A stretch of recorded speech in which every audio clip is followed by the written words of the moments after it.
이제 우리는 추운 겨울이 끝나가고 3월이 오고 따뜻한 봄이 오는 것 같습니다. 무언가가 끝나고 새로운 것이 시작되는 이 전환의 순간에 우리의 삶과 우리의 신앙에서도 새로운 변화가 있길 바라겠습니다. 그리고 그 변화가 어디서 오는지는 오늘 본문이 우리에게 보여주는 것 같습니다.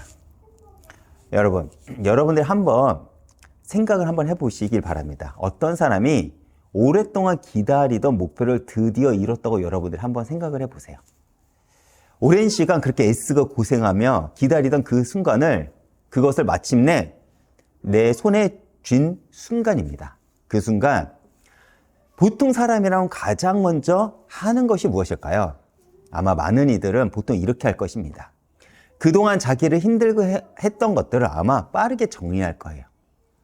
그리고 그 목표를 계속, 내가 쥔 것을 계속 유지하기 위해 자기가 있는 그 자리를 더 단단히 굳히려고, 그리고 또 어떻게 더 키울지를 생각을 할 것입니다. 이 자리를 보존하기 위해서요. 이것이 우리가 아는 보통의 세상 방식이죠. 오늘 본문에 등장하는 다윗이 어쩌면 딱 그 자리에 섰습니다. 오랫동안 다윗은 그렇게 기다리던 왕의 자리에 올랐죠. 뿐만 아니라 나라가 안정되기 시작합니다. 지난주 우리가 함께 본 사무엘 하 8장을 보면요, 다윗은 드디어 모든 것을 다 이루었음을 우리는 확인할 수 있습니다. 법궤를 예루살렘으로 가져와 영적 정통성을 확립했고 성전 건축 재료를 모으기 시작했으며 평생 이스라엘을 괴롭히던 숙적 블레셋을 완전히 무너뜨렸죠. 그리고 8장 15절부터 18절을 보면 군사령관, 사관, 제사장, 서기관들을 세우면서 드디어 나라의 행정체계까지 완성을 했습니다. 어쩌면 이때가 이스라엘 역사상 가장 강력한 왕권이 세워진 순간이라는 것이죠. 그래서 사무엘하 8장은요, 이렇게 마무리됩니다. 다윗이 온 이스라엘을 다스려 정의와 공의를 행할세 그의 모든 백성에게 그리하니라. 즉 다윗이 왕이 되었고 나라가 안정이 됨으로써 모든 것을 이룬 바로 그 순간이 되었다는 것을 성경은 선포하고 있는 것입니다. 그런데 9장에 들어와서 성경은 어떻게 시작합니까? 9장 1절입니다. 다윗이 이르되 사울의 집에 아직도 남은 자가 있느냐? 내가 요나단으로 말미암아 그 사람에게 은총을 베풀리라 하니라. 가장 강력한 권력을 가진 왕이 가장 먼저, 그 권력의 정점에서 가장 먼저 꺼낸 말이 자기 자리를 더 굳히려고 하는 것도 아니고 정적을 정리하는 것도 아니고 자신의 위대함을 선포하는 것도 아닙니다. 그가 말하는 것은 무엇이냐면 오래된 약속 하나를 이야기를 하는 것이죠. 사울의 집에 아직 남은 자가 있느냐? 이 다윗의 질문은 우리에게 은혜가 무엇인지를 보여주는 말이라는 것이죠. 그리고 오늘 우리는 이 질문을 통해 하나님의 그 언약적 사랑이 무엇인지, 그리고 그 사랑이 우리에게 어떻게 임하게 되는지를 우리가 함께 알아보고자 합니다. 오늘 본문에서 계속해서 반복하는 단어가 하나가 있어요.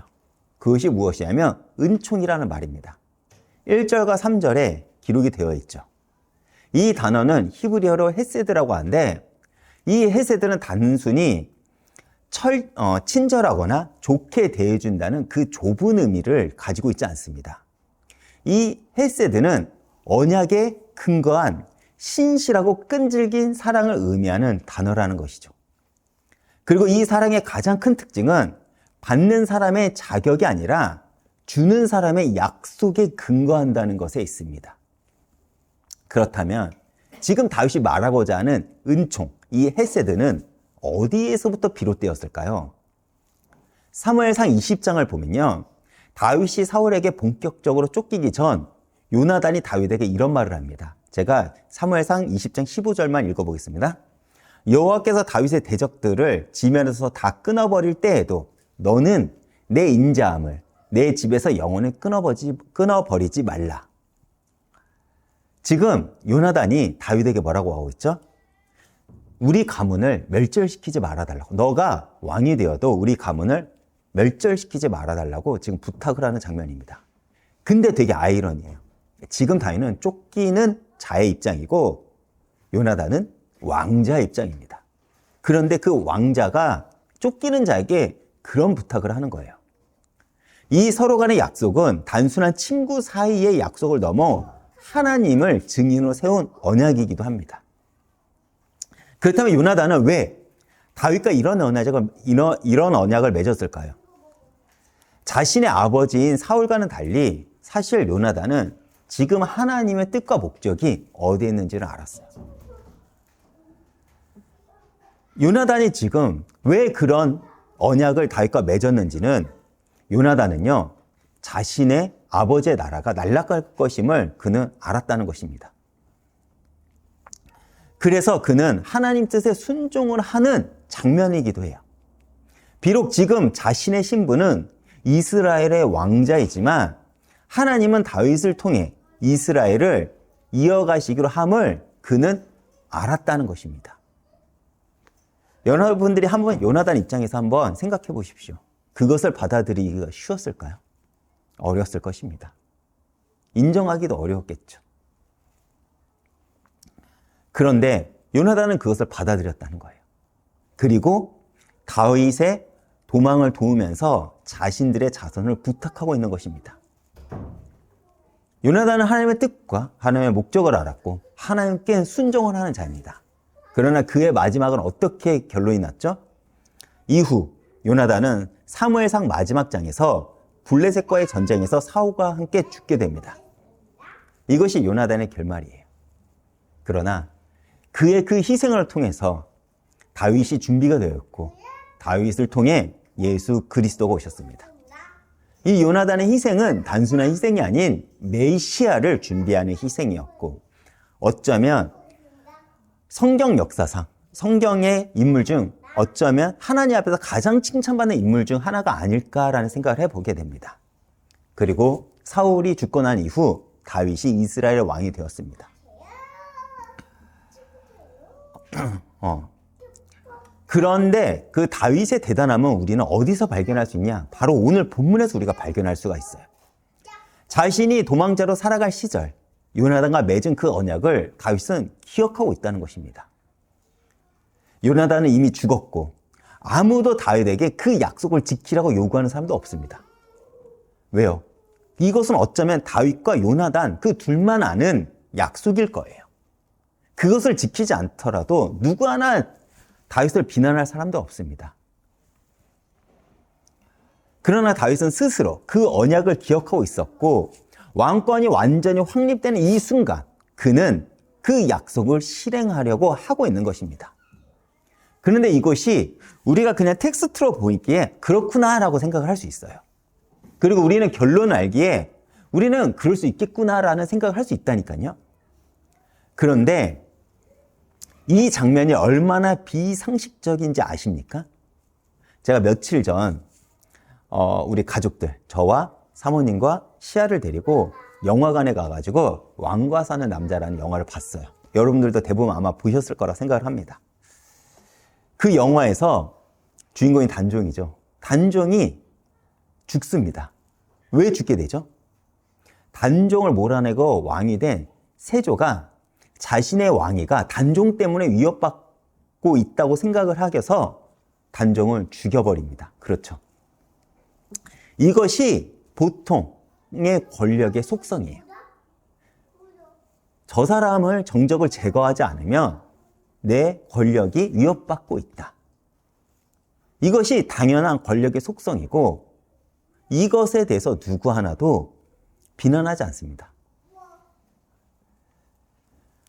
그렇다면 다윗이 살았던 그 당시는 더했으면 더했지 덜하지는 않았을 거예요. 당연히 왕이 바뀌고 왕조가 바뀌면 이전의 왕조의 후손들을 모두 제거하는 것이 당시 고대 사회의 당연한 관행이었습니다. 왜요? 저 왕조가 나를 위협하고 있기 때문에 그래요. 그것이 새로운 왕조를 안정하기 위한 정상적인 절차였다니까요. 누가 그랬다고요? 바로 사울이 그랬습니다. 다윗은 골리앗을 죽이고 사울의 약속대로 사위가 되었습니다. 그런데 사무엘상 20장을 보면 사울은 자신의 사위가 된 다윗이 자신의 왕위를 위협하는 자로 여기면서 얼마나 경계하고 있었는지를 우리는 확인할 수 있어요. 고대 이스라엘은 매달 첫날을 월삭절기라고 해서 온 가족이 함께 식사하는 그 전통이 있었습니다. 이때 사울은 다윗이 그 식사 자리에 오면 죽이려고 작정하고 있었어요. 계획하고 있었다니까요. 그런데 그 자리에 다윗이 오지 않자 사울은 분노를 하며 자신의 아들 요나단에게 이렇게 말을 합니다. 제가 사무엘상 20장 31절만 읽어보겠습니다. 이새의 아들이 땅에 사는 동안 너와 내 나라가 든든히 서지 못하리라. 그런즉 이제 사람을 보내 그를 끌어오라. 그가 죽어야 할 자니라. 이게 어떤 의미를 가지고 있죠? 지금 사울은 요나단에게 이렇게 말하고 있는 거예요. 다윗이 살아있는 한 너의 나라가 서지 못할 거야. 그래서 그를 죽여야만 너의 나라가 세워질 거야 라고 경고를 하고 있는 거예요. 이것이 사울이 가지고 있는 권력을 유지하는 논리였습니다. 그리고 이것은 당연히 세상의 논리이기도 하죠.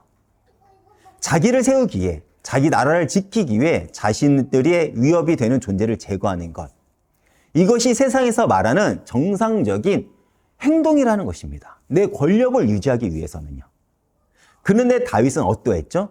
다윗은 왕이 된 후에 정반대로, 이 세상의 논리와는 정반대대로 행동을 합니다. 나라의 기틀이 완성된 바로 그 시점에 그가 가장 먼저 한 행동이 무엇이냐면 사울의 후손을 찾았다는 거예요. 그래서 다윗 옆에 있던 신하들은 도대체 왕이 지금 무슨 생각을 하고 있는 건가라고 하면서 얼마나 당황을 했을까요? 자신들도 그렇게 오랜 시간 동안 다윗을 쫓으면서 죽음의 위협을 함께 건넜는데 자신들의 그 권력을 위협하고자 하는 그 왕조의 후손을 찾는 거예요. 그것이 얼마나 위험한 일입니까? 지금 다윗의 행동은 세상의 눈으로 보면 완전히 바보 같은 행동입니다. 미련한 짓이죠. 앞서 제가 이야기한 그 왕과 함께 사는 남자라는 영화에서 왜 세조라는 그 인물이 단종을 죽였습니까? 단종의 그 존재가 자신에게 위협이 되기 때문에 그렇습니다. 그 존재가 살아있는 한 그 존재를 따르는 무리들이 있잖아요. 그 무리들이 자신에게 얼마나 위협이 될지 알고 있기 때문에 억지로 그 명분을 만들어서 죽여버린 것입니다. 이것이 권력의 당연한 속성이라니까요. 그런데 다윗은 달랐습니다. 다윗에게 더 중요한 것은 바로 요나단과 맺은 언약이었어요. 아무도 모르는 그 언약. 왜 그렇습니까? 이것은 단순한 약속을 넘어서 하나님 앞에서 맺은 약속이었기 때문입니다. 여러분, 다윗과 사울의 차이가 바로 여기 있는 것입니다. 사울은 자기를 세우고 자기 나라를 세우기 위해서 그는 살았습니다. 다윗은 하나님의 약속을 지키고 하나님의 은총을 흘려보내기 위해 살았습니다. 같은 왕의 자리에 올랐지만 그 자리에서 무엇을 하느냐가 완전히 달랐다는 것이죠. 당시에 무비보셋은 그런데 어디 있었습니까? 사무엘하 9장 5절을 보면 그는 로드발에 있었다고 말을 하고 있습니다. 로드발은 요단 동편 광야 지역으로 왕궁에서 가장 먼 변방에 있는 지역이에요. 그는 자신이 죽을까 봐 그 두려움 속에서 왕권의 중심에서 가장 멀리, 그리고 아무도 찾아오지 않을 그곳에 숨어 있었던 거예요.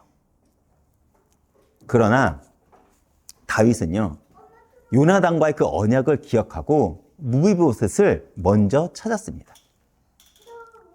이것이 무비보셋이 자신의 왕권을 위협하기 위해 죽이고자 찾은 것은 아닐 거예요. 그렇죠?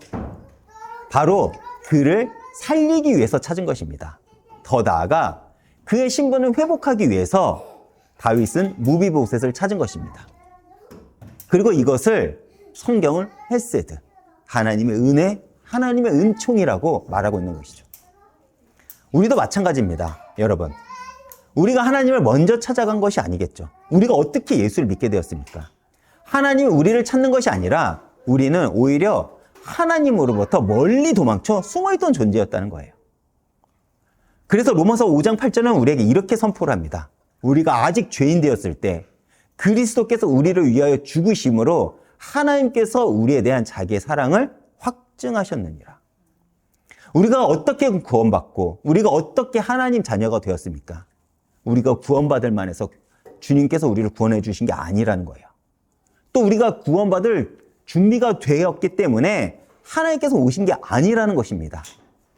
우리가 아직 죄인 되었을 때, 우리가 하나님으로부터 멀리 도망쳐 숨어 있을 때, 또 우리가 죽을까 봐 두려워 로드발에 숨어 있을 때 하나님이 먼저 우리에게 찾아오셨다는 것입니다. 이것을 복음이라고 합니다. 이 헤세드는 언제나 먼저 찾아오는 하나님의 사랑을 우리에게 말해주는 것이죠. 그리고 다윗의 이 행동은 하나님의 그 언약적 사랑이 어떠한지를 우리에게 가장 잘 보여주는 모습이기도 합니다. 그리고 다윗은 사람을 보내서 무비보셋을 데리고 오죠. 6절을 제가 한번 읽어보겠습니다. 사울의 손자 요나단의 아들 무비보셋이 다윗에게 나와 그 앞에 엎드려 절하매 다윗이 이르되 무비보셋이여 하니 그가 이르되 보소서 당신의 종이니이다. 여러분, 무비보셋이 다윗 앞에 서는 이 장면을 여러분들 한번 생각해 보십시오. 상상해 보십시오. 그의 처지가 지금 어떠하죠?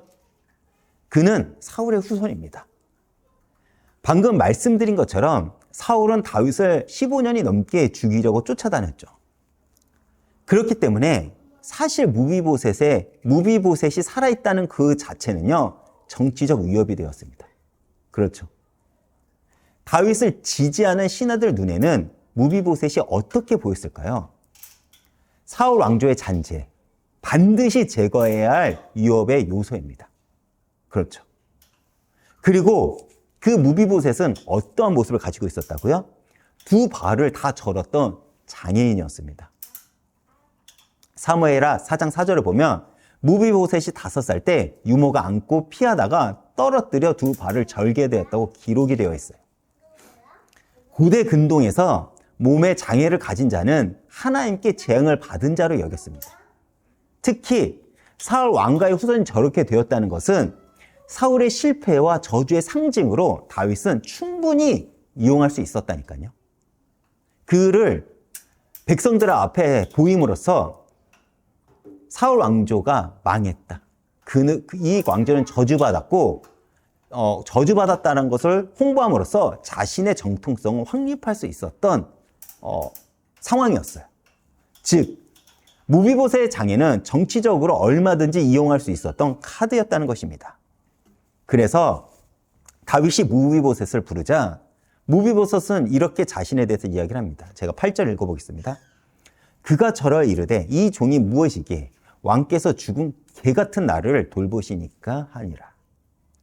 자신을 뭐라고 여겨죠? 죽은 개와 같다라고 지칭을 합니다. 여러분, 개 같다라는 그 표현은 지금도 굉장히 모욕적인 표현이죠.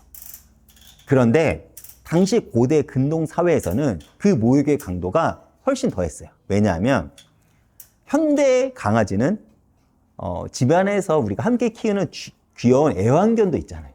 그래도 모욕적인데 당시 개는요, 집에서 키우는 반려동물이 아니라 성 밖을 떠도는 불결한 짐승으로 여겼어요.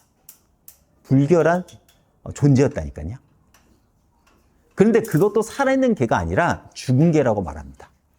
불결함에 그 부정함을 더하죠. 완전한 부정함을 의미합니다. 즉, 가치 없고 불결한 것 중에서도 가장 가치 없는 존재라고 자신을 표현하며 가리키고 있는 거예요. 다시 말해, 자신의 존재가 지금 얼마나 비참한지를 그는 알고 있는 것이고, 그는 그것을 받아들인 것이고, 그는 인정하는 것입니다. 다른 말로 해볼까요? 은혜를 구하고 있는 자의 모습이라는 거예요. 이러한 무비보셋의 말에는 두 가지 의미가 담겨 있습니다. 하나는 나 같은 무가치한 자가 왜 필요합니까? 진짜 자기 인식이고 자기가 어떠한지를 알고 있는 것이죠. 그리고 다른 하나는 높은 분 앞에서 자신을 극도로 낮추는 표현이기도 합니다. 이 무비보셋에는 이 두 가지가 모두 진실했습니다. 정말 무비보셋에게는 아무것도 내세울 것이 없었죠. 자신은 장애인이고, 그리고 그나마 자신을 지탱해준 왕조는 무너졌습니다. 배경이 무너졌죠. 그런데 무비보셋이 어쩌면 대단한 게 이거예요.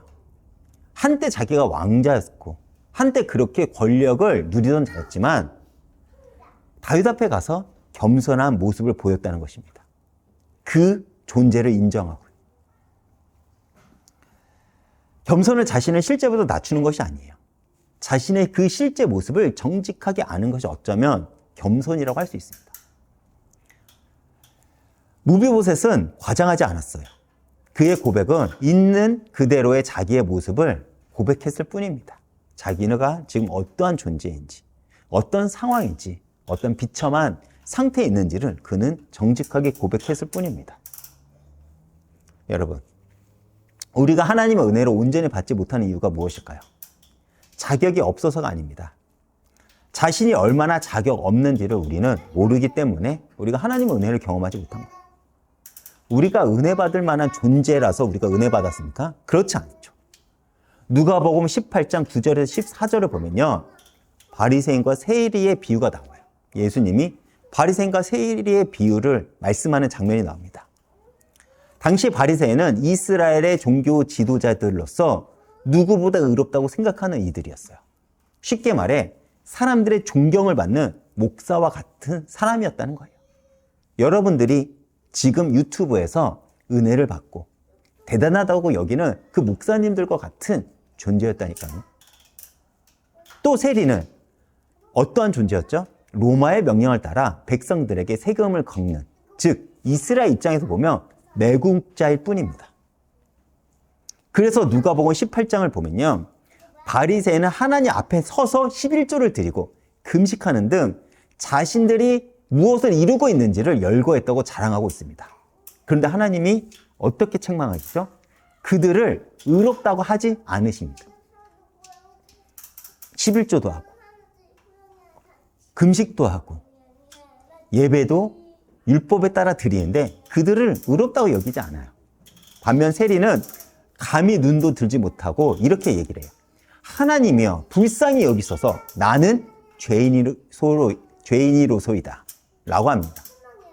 근데 예수님은 그들을 가르쳐 의롭다고 하십니다. 왜죠? 세리가 자신을 정확히 알았기 때문에 그래요. 내가 얼마나 큰 죄인인지를 알았기 때문입니다. 우리도 마찬가지 아닙니까? 여러분, 우리의 구원의 시작이 어디에서부터 시작이 되었습니까? 내가 하나님을 떠난 처절한 죄인이라는 그 자각에서부터 시작이 됩니다. 내가 죄인이라는 그 처절한 자각이 시작되지 않으면 우리의 구원은 시작되지 않는다니까요. 왜요? 예수님은 의인들을 구원하기 위해서 이 자리에 온 게 아니에요. 예수님은 죄인들을 구원하기 위해 이 자리에 오셨기 때문입니다. 이 고백이 왜 중요할까요? 내가 죄인이라는 그 처절한 자각이 있어야 우리는 하나님의 은혜를 기대하기 때문에 그렇습니다. 마찬가지로 무비보셋이 자신을 가리켜 어둡지 않게 높이는 것이 아니라 죽은 개 같은 나라는 이 고백은 어쩌면 은혜의 문을 여는 열쇠였던 것입니다. 즉, 내가 죽은 개라는 것을 알면 알수록 우리는 회세드, 다시 말해 하나님의 그 은혜와 은총이 얼마나 큰지를 우리는 알게 됩니다. 여러분 살면서 내가 가진 의 때문에 여러분 억울할 때가 있죠. 각자 있을 것입니다. 저도 있어요. 그런데 우리가 언제 하나님의 은혜에 감사합니까? 내 의를 바라보는 것이 아닌 내가 얼마나 큰 죄인임이 자각이 될 때 우리는 하나님의 은혜에 대해서 우리는 감사하게 됩니다. 그리고 그 문이 이제 열렸습니다. 제가 9절부터 11절 함께 먼저 제가 빠르게 읽어보겠습니다. 9절부터 11절입니다. 왕이 사울의 시정 시바를 불러 그에게 이르되 사울과 그의 온 집에 속한 것은 내가 다 내 주인의 아들에게 주었노니 너와 내 아들들과 내 종들은 그를 위하여 땅을 갈고 거둬 내 주인의 아들에게 양식을 대주어 먹게 하라. 그러나 내 주인의 아들 무비보셋은 항상 내 상에서 떡을 먹으리라 하니라. 시바는 아들이 15명이요 종이 20명이라. 시바가 왕께 아뢰되 내 주 왕께서 모든 일을 종에게 명령하신 대로 종이 준행하였겠나이다 하니라. 무비보셋은 왕자 중 하나처럼 왕의 상에서 먹으니라. 다윗이 무비보셋에게 준 것은 무엇입니까? 먼저 사울의 모든 토지를 돌려주었어요. 무비보셋에게. 이것은 물질적 회복을 의미합니다. 그리고 시바와 그 15 아들들과 20명의 종들이 무비보셋을 섬기게 했어요. 이것은 사회적 지위를 다시 회복했음을 의미합니다. 너의 그 왕자의 지위를 회복하겠다는 거예요. 정적이 아니라. 그리고 왕의 식탁에서 왕자들과 함께 식사를 하게 했습니다. 이것은 관계적 회복, 즉 왕의 아들의 자리를 회복한 것입니다. 근데 세상은 어떻죠? 세상의 논리는 대개 어떤 것을 얻기 위해서는 어떤 것을 주어야 합니다. 물질을 주면서 자존심을 뺏거나 자리를 주면서 자유를 뺏거나 관계를 주면서 또 다른 무엇인가를 요구하죠. 이것이 세상의 논리고 세상의 구조라니까요. 그렇지만 다윗의 헤세드는 달랐습니다. 물질도 지위도 관계도 아무 조건 없이 모두 돌려주었어요. 왜요? 왜 그랬을까요? 요나단과 맺은 그 언약 때문입니다. 그 언약을 근거로 모든 것을 내어줬다는 거예요. 다시 말해 하나님이 우리에게 베푼 그 은혜, 그 헤세드는 내가 하나님께 어떤 것을 드려서 얻는 것이 아니라 전인격적 회복. 하나님이 이미 언약으로 우리에게 약속했기 때문에 그렇습니다. 그래서 우리는 그 언약을 근거로 항상 하나님께 구하는 것이죠. 그 언약의 근거가 있으니까 우리는 구원의 확신이 흔들리지 않는 것이고, 그 언약이 있기 때문에 우리는 온도 주님 앞에 가서 당당히 우리가 요구할 수 있는 것이기도 합니다. 그런데 여러분, 이 회복이 얼마나 대단한 줄 아십니까? 다윗은 무비보셋을 자신의 권력을 강화하기 위해 얼마든지 정치적으로 이용할 수 있었습니다. 그것은 굉장히 현실적이에요. 그렇게 해도 누구도 다윗을 비난하지 않았을 것입니다. 오히려 다윗을 더 칭송했을 수도 있어요.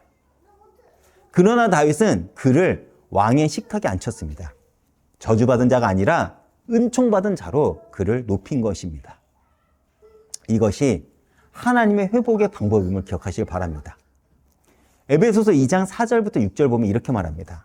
긍휼이 풍성하신 하나님이 우리를 사랑하신 그 큰 사랑을 인하여 허물로 죽은 우리를 그리스도와 함께 살리셨고 또 함께 일으키사 그리스도 예수 안에서 함께 하늘에 앉히시니. 하나님은 우리에게 구원만 주시는 것을 넘어 살리시고 일으키시고 그리고 함께 하늘에 앉히셨다고 성경은 선포합니다. 즉 하나님은 우리를 그러니까 당신을 믿는 성도들을 전인격적으로 회복하셨다라고 선언을 하고 있는 것이죠. 이 사실을 여러분들이 믿으십니까?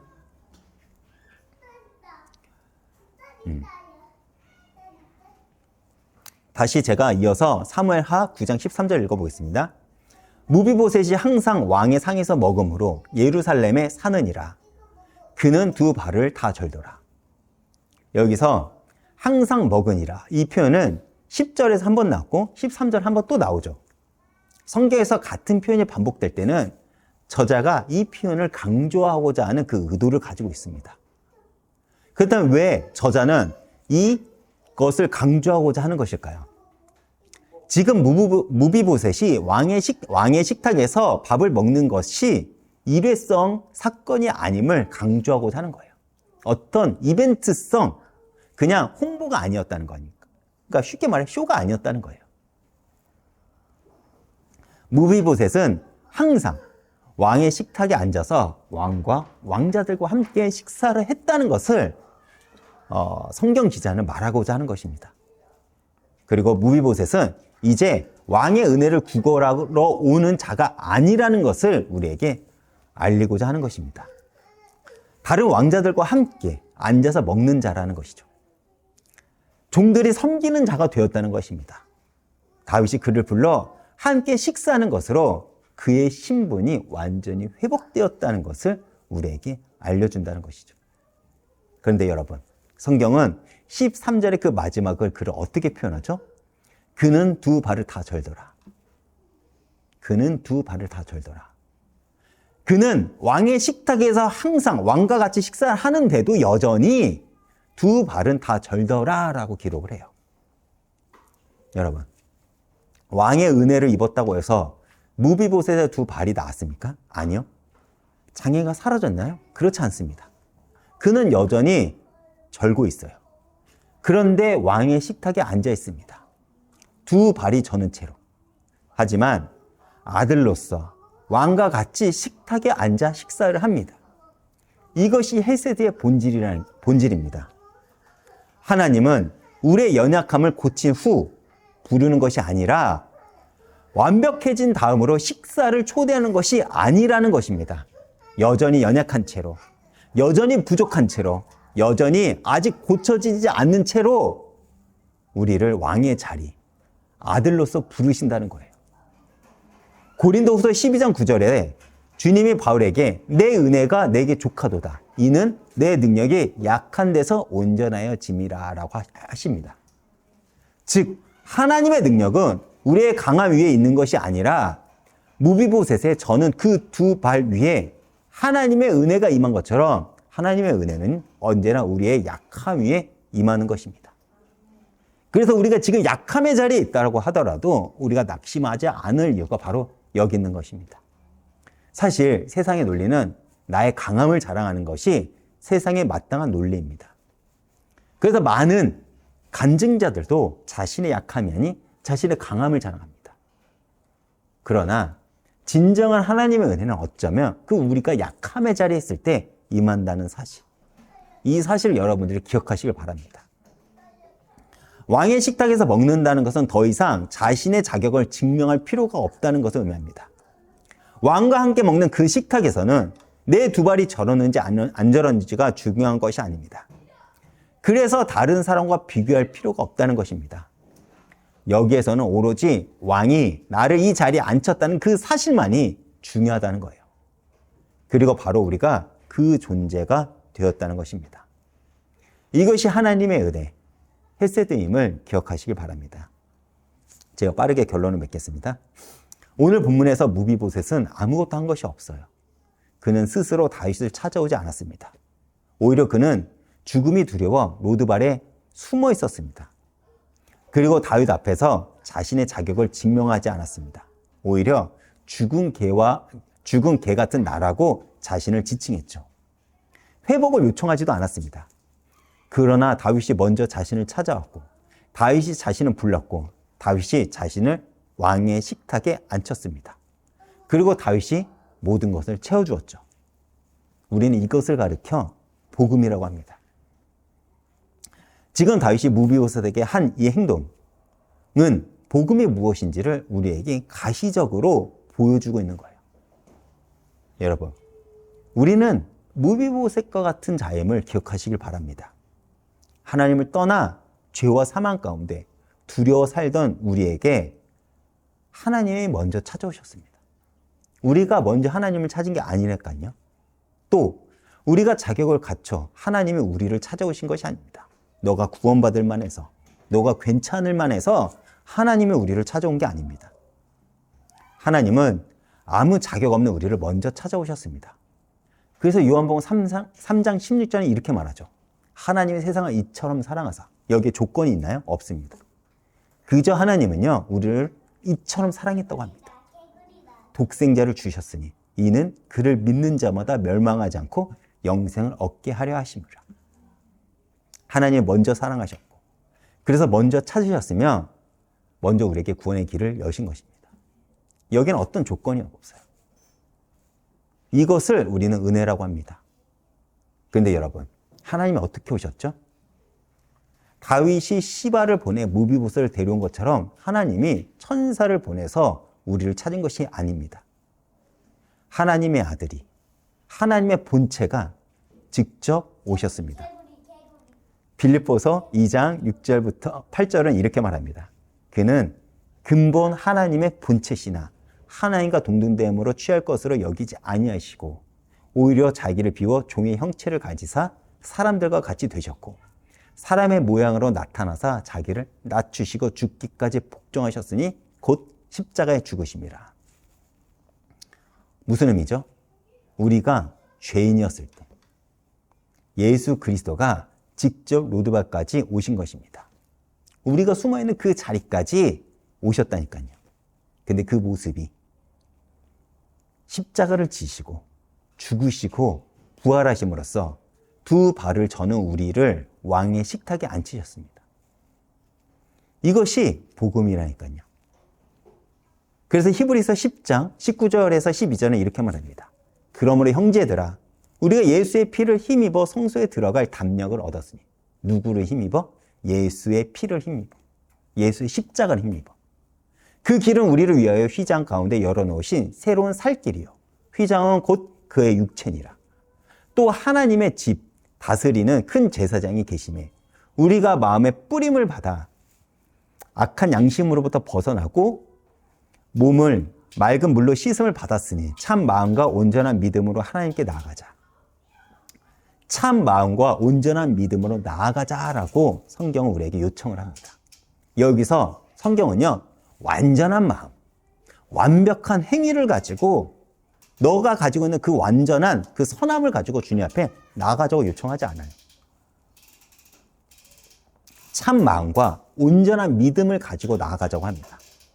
두 발을 절어도 하나님을 바라보는 그 참 마음과 내가 하나님을 사랑하는 그 온전한 믿음으로 나아가기만 하면 된다는 것입니다. 왜 그렇죠? 왕의 식탁은 이미 우리를 위해 펼쳐졌기 때문에 그렇습니다. 하나님은 지금 잔치상을 준비해 놓고 계시고 당신을 사랑하고 당신을 신뢰하고 당신을 따르고자 하는 자를 지금 초청하고 계신다는 것입니다. 근데 여러분, 우리 이 본문에서 한 가지를 더 봐야 돼요. 무비보셋을 왕의 식탁에 앉힌 다윗의 입장에서 우리가 한번 볼 수 있어야 됩니다. 사실 무비보셋은 사울의 직계 후손이죠. 다윗 입장에서는 언제든지 왕권을 위협할 수 있는 위험한 존재라는 것입니다. 세상의 논리로 보면 이 시점에 무비보셋을 왕의 식탁에 앉히는 것은 다윗 자신에게는 전혀 유익이 없고 오히려 정치적으로 위험한 행동입니다. 그럼에도 다윗은 했죠. 왜죠? 하나님 앞에서 요나단과 맺은 그 약속이 있었기 때문에 그렇습니다. 자신의 유익보다 하나님의 약속이 더 중요했기 때문이에요. 어쩌면 이것이 다윗의 사명일 수도 있습니다. 나는 하나님 앞에 그 언약을 따라 살아가겠다. 여러분, 성도의 사명은요, 성도에게 사명은요, 세상의 논리가 아니라 하나님의 약속을 따라 사는 것. 더 나아가 손해가 볼 것을 알매도 그 손해를 감수하면서 오해를 받을 거 알매도 그 오해를 받으면서도 하나님 앞에 맺은 언약을 지키는 것입니다. 여러분, 우리도 왕의 식탁에 앉은 자들이죠. 그리고 그 식탁에 앉은 자는 이제 다윗처럼 사명을 받은 자임을 기억하시기 바랍니다. 그렇다면 우리의 사명은 무엇입니까? 바로 우리에게 주어진 삶이에요. 그래서 성도는요, 사실 마음대로 살 수 없어요. 이것이 어려운 것입니다. 왜냐하면 우리에게는 이미 사명이 있는 삶이 있기 때문에 그렇습니다. 성도에게 삶은 내 편함이 기준이 아니라 하나님의 뜻과 하나님의 목적과 하나님의 그 언약적 방향이 기준이 됩니다. 그래서 내 유익이 먼저가 아니라 하나님의 약속이, 말씀이 언제나 우선순위가 되어야 된다는 것이죠. 그래서 우리는 말씀을 보는 것이고 예배 자리에 나와 하나님의 말씀을 듣는 것이고 그 말씀을 내 삶으로 지켜가는 싸움을 하는 것입니다. 사울은 자기를 내세우기에 살았고 그래서 다윗을 죽이려고 했습니다. 그러나 다윗은 하나님의 약속을 지키기 위해 살았고 그래서 무비보셋을 왕의 식탁에 앉혔습니다. 같은 왕위의 자리인데 삶의 목적이 완전히 달랐습니다. 우리도 마찬가지죠. 같은 자리에 있어도 무엇을 위해 사느냐가 다릅니다. 왕의 식탁에 앉은 자는 이제 자기가 받은 이 헤세드를 흘려보는 자가 됩니다. 흘려보내는 자가 됩니다. 다윗이 무비보셋에게 헤세드를 베푼 것처럼 우리도 우리 주변의 누군가에게 그 헤세드의 통로가 될 것이라는 거예요. 소돔과 고모라에서 10명의 의만 있다면 하나님께서 그 성을 용서하신다고 했습니다. 요셉 한 사람 때문에 애굽 온 지역이 은혜를 입었죠. 예수를 믿는 사람이 어떤 자리에 있든지 그가 있는 곳에서는 하나님의 헤세드가 흘러가야 됩니다. 그때 우리를 통해 복음이 증거되는 전도의 역사가 일어난다는 것이죠. 우리의 삶은 거기까지 가야 돼요. 나의 삶을 통해 헤세드가 흘러가는 것, 나를 통해 이 복음이 증거되는 것, 나를 통해 이 생명이 전달이 되는 것, 거기까지 가야 된다니까요. 오늘 이 장면을 마음에 담고 제가 마치겠습니다. 무비보셋이 왕의 식탁에 앉아서 왕자들과 함께 밥을 먹고 있습니다. 왕의 아들들이 그 옆에 앉아 있어요. 식탁 위에는 풍성한 음식이 지금 차려져 있습니다. 밖에서 보면 무비보셋도 왕자처럼 보이죠. 그런데 식탁 아래를 보면 그의 두 발은 여전히 절고 있습니다. 하지만 그는 왕의 아들로서 항상 왕의 식탁에 앉아 있습니다. 이것은 무비보셋의 이야기가 아니에요. 바로 우리의 이야기입니다. 마치 무비보셋이 두 발을 저는 채로 있듯이 우리는 여전히 연약하고 여전히 부족하고 여전히 고쳐지지 않은 그 영적인 문제들이 여전히 있습니다. 하지만 예수 그리스도의 십자가의 보혈로 말미암아 우리는 하나님의 자녀로 항상 영원하게 하나님의 식탁에 앉아 있습니다. 그렇다면 이제 우리도 다윗처럼 이 헤세드를 받은 자로서 누군가에게 헤세드의 통로가 되는 삶을 살아가야 할 것이겠죠. 또한 오늘 이 예배 자리가 바로 그 식탁임을 기억하시길 바랍니다. 우리가 이 자리에 앉을 자격이 있어서 우리가 이 자리에 온 것이 아닙니다. 많은 이들이 예배를 선택하고 교회를 선택하고 정말 많은 것들을 따집니다. 그러나 그 역시도 하나님께서 허락하지 않는다면 갈 수가 없습니다. 왕이 우리를 부르셨기 때문에 우리가 이 자리에 앉아 있는 거고, 이 은혜를 기억하시면서 여러분들 삶을 통해 이 복음이 증거가 되는 축복이 여러분 삶에 가득 넘치기를 축복드리겠습니다.